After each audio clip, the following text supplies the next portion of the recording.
Gary's work at the Kiowa District Hospital was sometimes interrupted with a little humorous activity.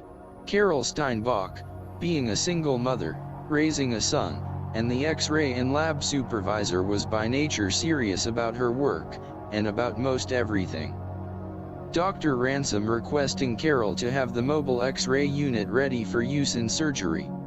In the past, Carol having difficulty transporting the mobile-powered unit from its hall storage position to surgery. Gary, aware of Carol's erratic steering, lightheartedly taking a piece of chalk, drawing a line on the center of the floor from the hall storage area to the surgery entrance as a marker for Carol to follow. Carol accepting the pun.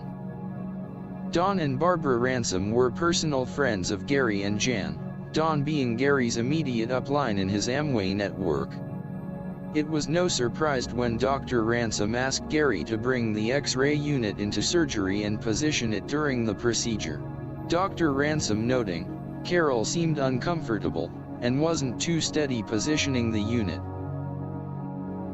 Gary visiting with Carol about Alva, mentioning Northwestern Oklahoma State University and its presentations, discovering she too was interested in their programmed series, mentioning, the school music department was sponsoring a Schubert Fest view before the coming concert attractions.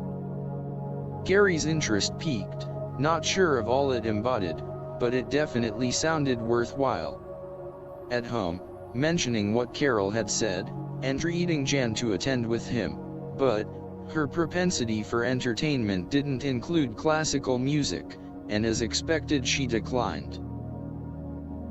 Gary attending the event in the Fine Arts Building, finding Carol seated, the acquainting ushers all dressed in early 1800 Georgian period clothes, the two enjoying a presentation of Schubert's string quartets, vocals, and a piano sonata. The event concluding with several tables of snack treats, the food prepared as it was in the 1820 period. Gary, familiar with the era, always marveled at the lifestyle of all the Vienna-born composers. Franz Schubert was paramount, having written over 1,500 works in a variety of formats, and like Wolfgang Amadeus Mozart, passing on at the young age of 31 years.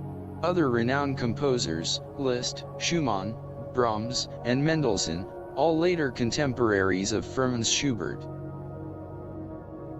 An unexpected phone call from Gary's mother, serving notice, her and companion Tom Fleming were on the road and would be traveling through Oklahoma on Interstate 40, and would detour north to Alva for a brief visit, the couple journeying to Atlanta, and the 1996 Paralympics. The voyaging couple arriving in the evening at the Noble Street address, visiting with an invitation to meet for breakfast, Gary accepting, Jan declining, relating her presence at work was a priority. Gary discovering Tom's son Andy was the president and CEO of the Paralympics Committee, in charge of the International Exposition, Andy also a paraplegic, having lost his legs in a train accident in 1977. Tom and Gary's mother were an ideal couple. Tom, like Gary's father, was a teamster, but unlike his father who was strictly a chauffeur of trucks and earth-moving equipment, Tom progressed from driver to owner of a large California trucking transport company. The couple's visit was brief, Gary joining his mother and Tom for an early morning breakfast, their visit providing a brief but needed uplifting, life in Alva settling back into a doldrums.